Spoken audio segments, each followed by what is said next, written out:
पितृ केवल, कई लोग कहते पितृ का दोष लग गया। ना भाई, लोग केवल वर्णन करते हैं। कई लोग कह देते हैं कि शंकर भगवान को नहीं भजोगे, शिव जी को जल नहीं चढ़ाओगे, एक दिन जल चढ़ाओगे एक दिन नहीं चढ़ाओगे, शिव जी का शिवलिंग अगर घर में है पूजन नहीं करोगे तो दोष लग जाएगा, शंकर भगवान का दोष लग जाएगा। शिव कभी भी बद्दुआ नहीं देते। जैसे एक बाप एक पिता अपने बेटा बेटी को कभी बद्दुआ नहीं देते। अगर चिल्लाकर बोल भी देंगे अपनी बेटी को अपने बेटे को तो बाद में उसको वर ही देंगे, है तो बेटी ही ना, है तो बेटा ही ना। मेरा शंकर भगवान कभी बद्दुआ नहीं देता, मेरा शिव कभी बद्दुआ नहीं देता, मेरा वो घड़दानी कभी अपशब्द नहीं करता, वो तो वर देता।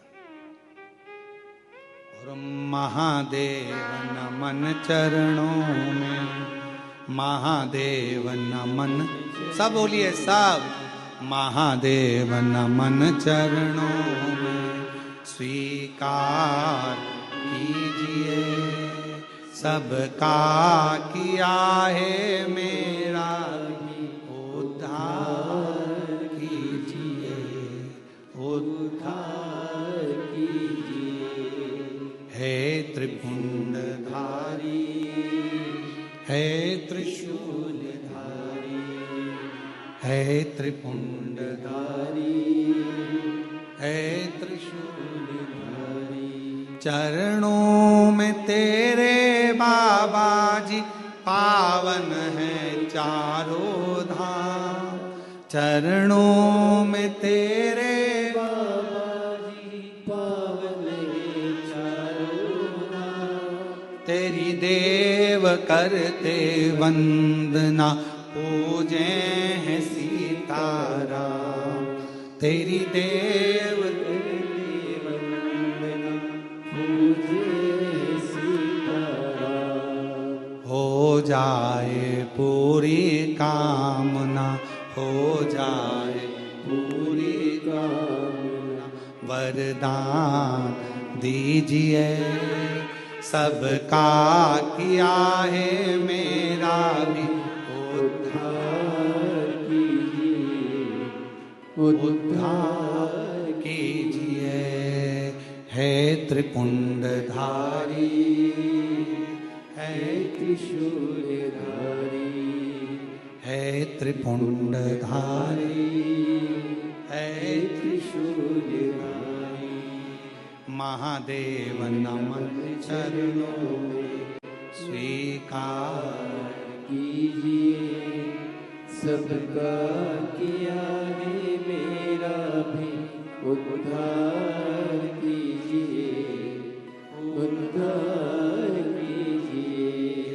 है त्रिपुंडधारी, है त्रिशूलधारी। बाबा इतनी करुणा करिए, इतनी दया करिए, दया। कोई कहे तुमसे कि तुम्हारे यहां पितृदोष लगा है, कोई कहे तुमसे तुम्हारे यहां काल सर्प दोष लगा है, कोई कहे तुमसे तुम्हारे यहां वास्तु दोष लगा है, कोई कहे तुमसे तुम्हारे कुल देवी देवता का दोष लगा है। एक काम करा करो, एक चावल का दाना घर से लेकर गए, 16 दिन श्राद्ध में जब से कथा सुनी है उसी दिन, उसी पल, उसी घड़ी या दूसरे दिन से प्रारंभ कर दो। कोई कहे पितृदोष है, कोई कहे कालसर्प दोष है, कोई कहे वास्तु दोष है। एक चावल का दाना श्राद्ध पक्ष में साथ लेकर जाओ, घर से एक लोटा जल भर कर लेकर जाओ। पहले चावल का दाना शिव जी को समर्पित कर दो, उसके बाद एक लोटा जल धीरे धीरे बाबा का मंत्र उच्चारण करते हुए पंचाक्षर षडाक्षर या श्री शिवाय नमस्तुभ्यम बोलते हुए और अपना गोत्र बोलकर, नाम बोलकर जल समर्पित करना प्रारंभ करो।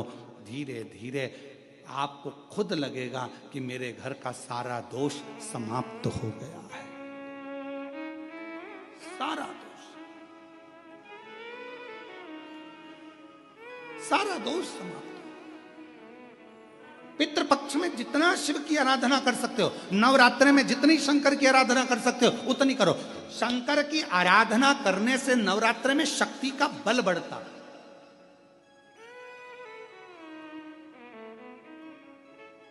शक्ति का बल।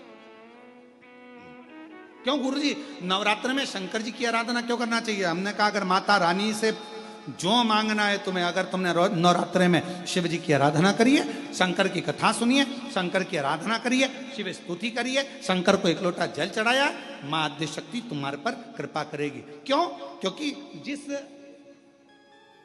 जिस स्थान पर शिवलिंग रखा होता है और जो हस्त कमल है वो मां पार्वती जगत जननी दुर्गा भवानी है। जब हम जल चढ़ाते हैं मां आद्य शक्ति अम्बा जगदम्बा 64 योगनियों पर वो जल चढ़ जाता है और जगत जननी नवरात्र में प्रसन्न हो जाती है। वो जल की इतनी महत्वता है। आद्य शक्ति को प्रसन्न करना है, नवरात्र में शिव जी को जल चढ़ाओ।